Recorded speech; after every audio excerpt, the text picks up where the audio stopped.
Hello creative soulmates, you're highly welcome back to my channel. My name is Merci and this is Merci Posh Stitches.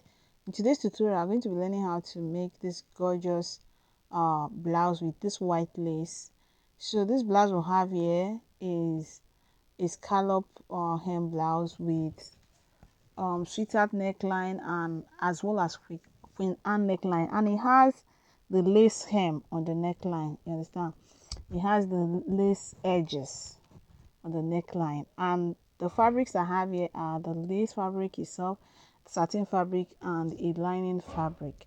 So these are the three fabric I have here, and these are what we're going to be using to create this. Okay, so I urge you to stay tuned to the end of the tutorial for a maximum understanding. So the first one we're going to be working with is the satin fabric, and that is the one I have on the table here.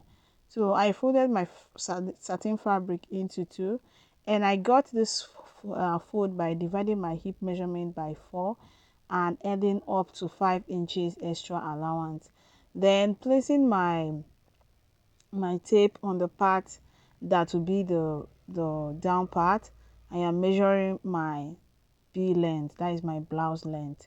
Okay, now note that since I am working with lace fabric, I kind of want the lace fabric, the lining piece, like I want the lining piece to be shorter than the lace fabric itself. Do you understand that? So I proceeded to rule on the line where I've chosen to use for my shoulder line. Okay, so after ruling, the next thing I'm doing now is to place my tape on the shoulder line, then I'll mark my chest line, my bust point line, my under bust line, my waist line, and the remaining one becomes the hip line. Do you understand? So after which I'll pick up my ruler and I'll rule all the lines into a straight line and label them. Okay, so right now it's as if my chalk is not showing clearly, but don't worry, I promise you are going to understand what I am doing, and it's just this part that is not showing clearly. Subsequently I am going to ensure that the lines are better than this. Okay, so I proceeded to label them. I have my shoulder, my chest line, my bust point line, my under bust, my waist, and like I said, this part is my hip, which is also the length side. Okay, so now to begin, I place my tape on the folded parts close to me and I measured my shoulder to shoulder divided by 2. Now what I got measuring my shoulder divided by 2 is what I mark on the shoulder line and on the chest line, and I connected the two lines into a straight line like this. Now after doing that, I slope my shoulder by 0.75. I actually decided to slope it by 0.75 because I intend using up to half an inch to join the shoulder. Okay, so if you're using like quarter of an inch, you can use your 1 inch, and if it's 1 1/4, it's not that bad, it's not bad. Okay, it's not bad. So I went on to divide what I have remaining into 2. I came in by 0.5 inches and I am connecting. So I am cutting this out directly on my satin fabric, and if you like you can also cut it on your pattern. Okay, but sometimes you might want to make a particular style and we don't have pattern paper at hand. It happens like that. Okay, my own case, I have pattern paper, but I just wanted to use freehand. Okay, of course to make this with freehand is possible. So after which I connected my armhole line like this, and it is time for me to mark my dart. Okay, so since we are working directly on our fabric, what you're going to do is you divide your nipple to nipple measurement by 2. Whatever you have after dividing by 2, you are going to add extra half inch to it. Now in my case, my nipple to nipple measurement divided by 2 is 4 inches. Okay, that is 8 divided by 2. Now I went on to add half an inch to that 4 inches, making it 4.5 inches, and that is exactly what I am marking. So the reason for doing this is that since we're working directly on our main fabric, there will be no other allowance except the one we have added, which is 0.5 inches we added to our nipple to nipple measurement, and that is what we're going to use to join the dart, okay, to sew the dart. So that is what you do when you're cutting your bustier on your main fabric or your princess dart and you're not working on your main fabric. Okay, I'm so sorry for that interruption. Okay, so I proceeded to roll the dart line from the hem all the way to the chest line. Okay, now I am going to measure to determine where I want the neckline to be. Remember, the neckline is also a sweetheart neckline, so I measured from my chest line 3 inches. Okay, 3 inches from my chest line, and the reason why I am doing this is because my client doesn't want, like, I don't want this um neckline to show my cleavage. I don't want it to be revealing, you understand? So on the side here I marked 1.5 inches, then on the center front I marked 0.5 inches. Do you understand? And that is what I am using for my um tightening, my on the bust tightening. Okay, so I proceeded to connect after marking. And again, the reason why I measured my I measured where my neckline will stay to be 3 inches above the chest line is because, remember, we're working directly on our main fabric. So this also means that by the time we turn the neckline, we'll still have extra shortage, like it's still going to come down more. So it's as if we also have our allowance for turning the neckline on that upper part. Okay, so I proceeded to connect the underbust tightening. Now the next thing I did was to extend the dart into the 3 inches above the chest line that I marked. Okay, now it's time to get our overbust tightening.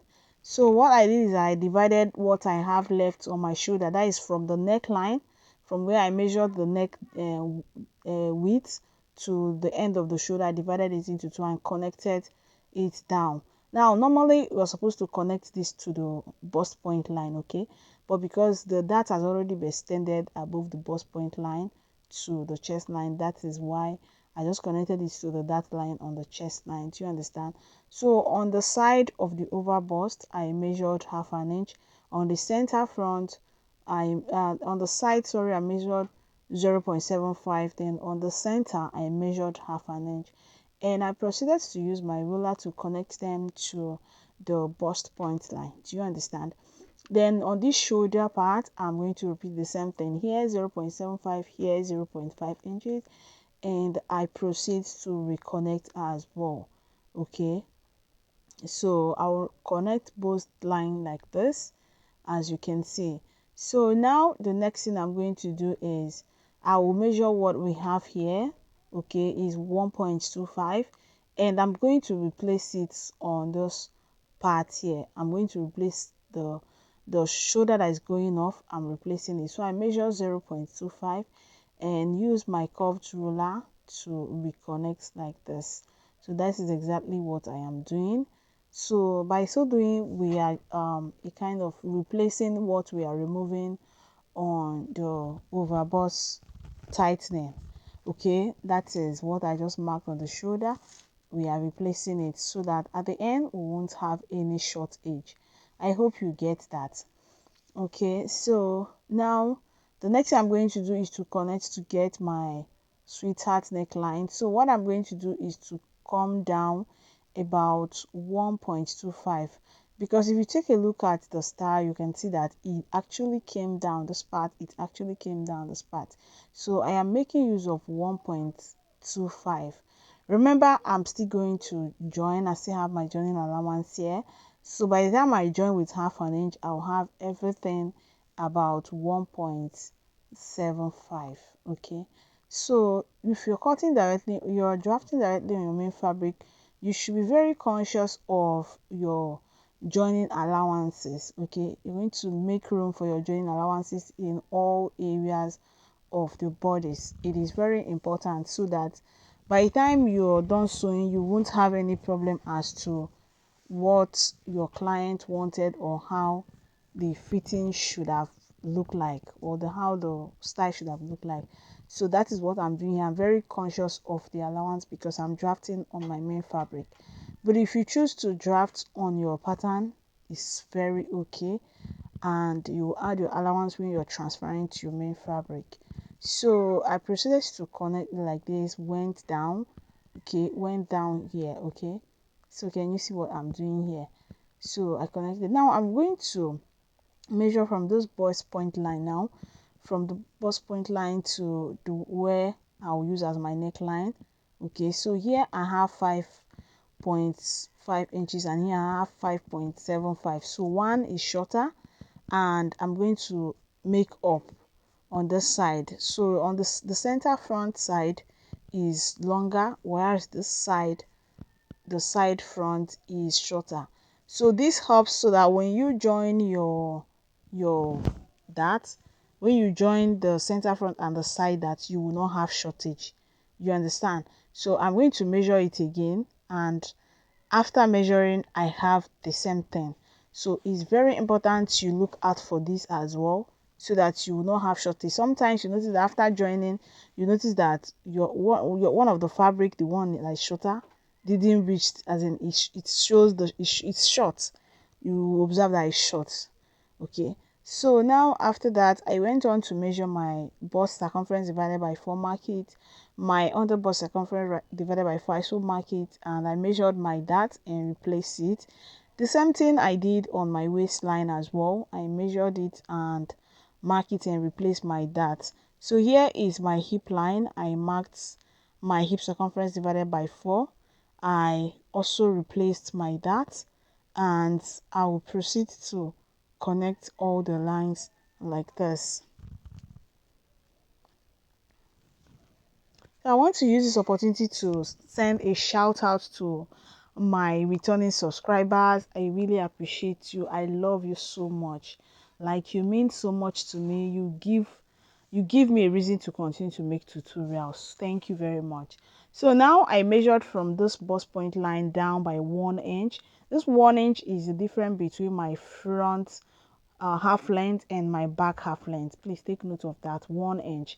And I measured that 1 inch by placing my tape on the bust point line and marking 1 inch below. Okay, and that is this line. I proceeded to connect it to the bust point line. Okay, now the next thing I'm going to do is to get the Queen Anne neckline. So I am doing that by connecting the neck width to the dart line. Okay, I'm just connecting it to the dart line, on the first dart line. Okay, so even if you choose to connect it to the second dart line, it's still the same, because all of them will still come together. It's still the same. So I connected it to the dart line, and if you want to make it wider, you can make it wider. Now, to avoid gaping, I came down 0.25, so that when I join, I'll have 0.5 inches at the end. It is very important when you're making a wide neckline, you do well to eliminate gaping, and that is what I did. Okay, now if you look at that style very well, you'll notice that that style has a scallop hemline. The hem is scallop, right? So now to get the scallop, the first thing I did is to come up here 1 inch to eliminate pointedness here, okay, to start with. Then I'm going to add my dart, but this dart actually should have come before the scallop, but no worry, I will explain to you what you can do. Okay, so I am adding this dart because we're working directly on our main fabric. Remember, we don't have to forget this one at all. Forgetting it is disaster.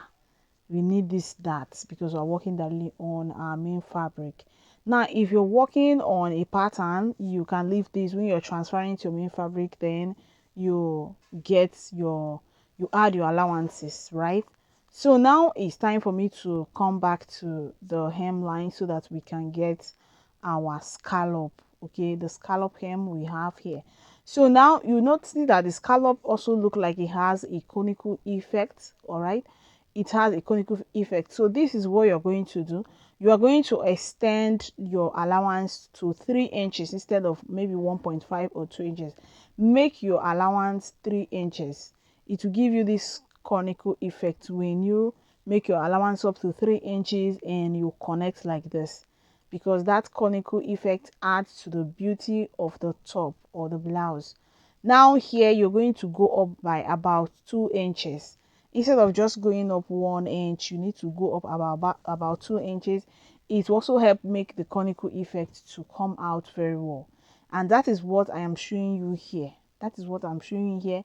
So if you don't know how to do this, it's very important you pay attention. Now you are going to close your dart before we start getting the scallop. You're going to close your dart. Now if you're working on your main on your pattern, you're just going to cut this out, then you merge your darts with something, as in you merge the two fabrics, center front and the side front together. Okay, now the next thing you're going to do is to measure the hemline. Then you're going to divide it according to the measurement.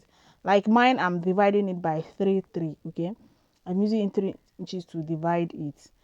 Okay, or the best thing actually is to use what you have on your center front to your dart. That is your nipple to nipple divided by 2. That's what you're going to use to divide it. So that is what I had to remark, because it will give you the perfect scallop neckline when scallop hemline when you are making the scallop to your dart, to the nipple to nipple line. If you look at what we have on the thumbnail, you will understand what I'm trying to explain. That is exactly how it look like. So I am going up by 2 inches. That is how deep I want the scallop to be.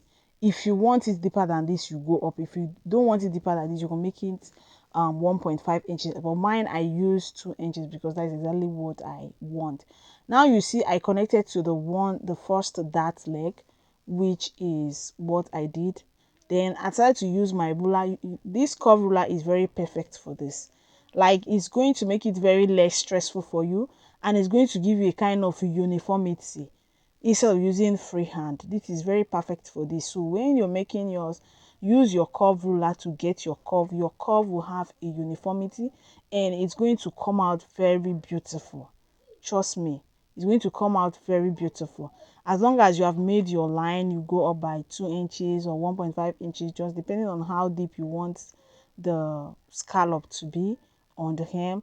You use your ruler and you will find the work very easy and cute. So do you see what I have now? Do you see what I have now? Remember I say you should close your dart before you do this. Okay, please close your dart and make sure you finish doing this before you add your side allowance. This allowance you add on the side, make sure you finish doing this before you add your allowance on the side, and make sure you close your darts before you do this.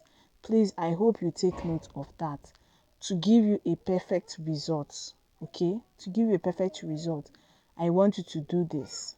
Okay, so you see the way I folded in my dart as if I've closed it. Look at what I have. Okay, so this is exactly how it's going to look when you're done joining. Okay, this is exactly how it's going to look when you're done joining. So you do this, then remember to also do it before you add your allowance on the side. Okay, so this is how it look like, as you can see. So what I'm going to do now is to cut out. Okay, you can see the scallop look is so perfect, and I pin my dart down. Now I want to explain something. I am actually not using the scallop because my client wants the hem of the lace to show. It wants the hem of the lace to be on the hem. Okay, I don't know why she chose that, but she called me on phone and said she wants the hem of the lace instead of the scallop, that she's going to do the scallop on another. She has another fabric she wants to use for the scallop. Do you understand? So that was why I had to abort the scallop, using the scallop on the down. So she has planned for another outfit. She will make exactly the scallop. Now I went on to cut out, and if you notice, I cut out the side. Okay, the bust on the side, because of the side that we're going to sew to it. Okay, now I'm going to explain that better when we're sewing. So this is the fabric for the back part, and I proceeded to get my length. So now the difference between this back part is that when you measure from your shoulder all the way to your waist, you are going to measure the front. Place your tape on the waist of the front and measure to the hem, and that is the same thing you're going to do. You place your tape from the waist of the back and measure and get exactly what you have in the front. This is because your, like in this case now, my client's half length, that is from shoulder to the waist for the front, is 16 inches, and from shoulder to the waist for the back is 15 inches.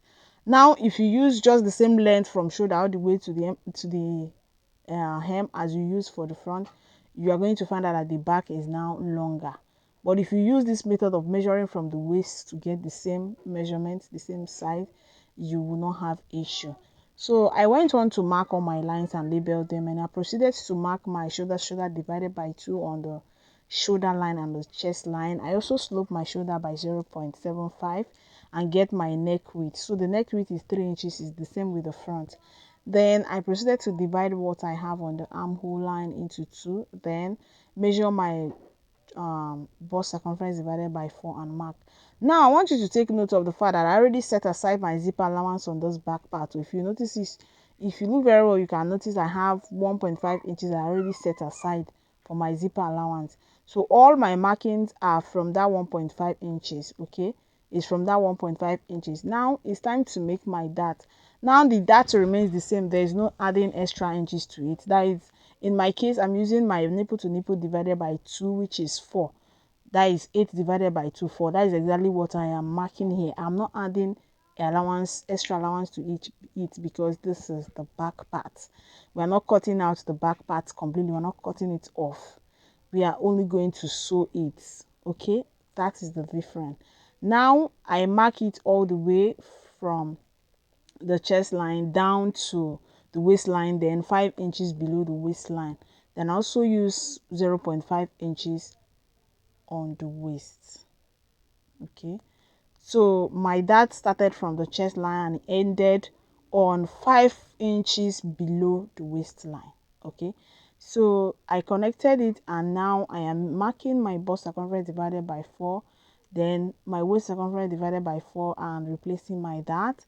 Then here I am marking my hip circumference divided by 4 and replacing my dart as well, and also adding my allowance. Okay, so that is what I am doing here. So I already added allowance on this hip area, and I'm yet to add allowance on the chest line. Okay, I just remembered that now. Okay, here, so I already added allowance. So for that reason, I'll go on and add my allowance here as well, so that it corresponds to what we have on the hip line area. Okay, so I proceeded to reconnect so that it's aligned properly. So after doing that, the next thing I am going to do is to get my neck depth. Okay, so I am going to be using 2 inches for my neck depth. I want my neck depth to be 2.5 inches after sewing. So since I'm working directly on my main fabric, it's going to be 3 inches after sewing. That is why I measured 2.5 inches. I initially measured 2 inches, but because I want it to be 3 inches, I had to measure down 0.5 inches again and making it 2.5 inches. So when I sew with half an inch, I'll have 3 inches. Then on the waistline of my zipper allowance, I came in by 0.5 inches and connected to eliminate zipper bulge. Then the next thing I am going to do is, remember, you should, when you have your scallop hemline, you're just going to place the front part on the back part, starting from where the zipper allowance ended, and get your scallop on the back. That's what you do. Okay, so since I'm not using scallop, I went up here just 1 inch and connected so that I don't have pointedness on that part. Okay, So if you don't know how to make this scallop properly from beginning to the end, I have a tutorial on that already on my channel, on how I made asymmetric neckline blouse with scallop hem. I have this tutorial ready, so this is not the first time I'm putting out this tutorial here. So if you want to get a clearer picture on, or a clearer understanding of how to do it, you are going to go and visit that tutorial, or you help me know so that I will link you to the tutorial. Now it's time to cut out the lace edge into the neckline. Now remember the yoke that we removed from the front neckline. I went on to merge that small part to the big one after removing our that came to the shoulder. I merged them with my hemming gum, and I placed my the yoke on the folded lace edge like this. Okay, you see the way I place it. So here where I'm covering, this is the part that goes to the sweetheart neckline. Okay, the down part. Okay, just exactly how it is when we're drafting, that is how I place it. And I'm adding 0.5 inches for joining with the main fabric. That is what I'm doing. So I'm connecting that 0.5 inches to it. Now after which I'll proceed to cut out. So this side I'm cutting out is the armhole side. Okay, the armhole side is the side, then here the shoulder side, then where you see the lace edge is the neckline for the front, center front, and I'm cutting out this part that is going to the sweet neck side. Then remember I said I added 0.5 inches, right, for joining with the main fabric, or the main blouse. So this is what we have, as you can see. So now I proceeded to pin this part. You know, I told you I was going to explain what you do here. So you are going to sew it the way you normally sew your wig like that. You're going to sew it. You notch that particular bust point line and notch the 1 inch below the bust point line that you mark. Then you sew it on the back. The way you sew your dart, that's how you sew it all the way towards the nipple point. So that was what I did. I pin it down. I had to pin it down like this before I cut out the lace fabric, because I don't want the lace fabric to have any sewing on the side. Do you understand? So I have to pin it down, then cut out the lace fabric. So I cut everything out on the lace fabric, the back parts, all of them, the yoke already, you saw the yoke already. See the back part, I already cut out everything on my lace fabric, and it is time to start sewing. So I urge you to stay tuned and also watch the sewing part, because I'm going to be uploading it as well. Now I also cut a half lining to the back part, and I cut out a full lining to the front. So the front has the lace fabric, the satin fabric, and the lining, all the front. Then the back has the satin fabric, the lace fabric, and the lining that ends around the waistline. I'm going to explain that better when we are sewing. So that is one of the reasons why you need to also watch out the sewing tutorial, because I explain how to sew it properly. Thank you so much for watching. I wish to see you when it is time to sew. Bye.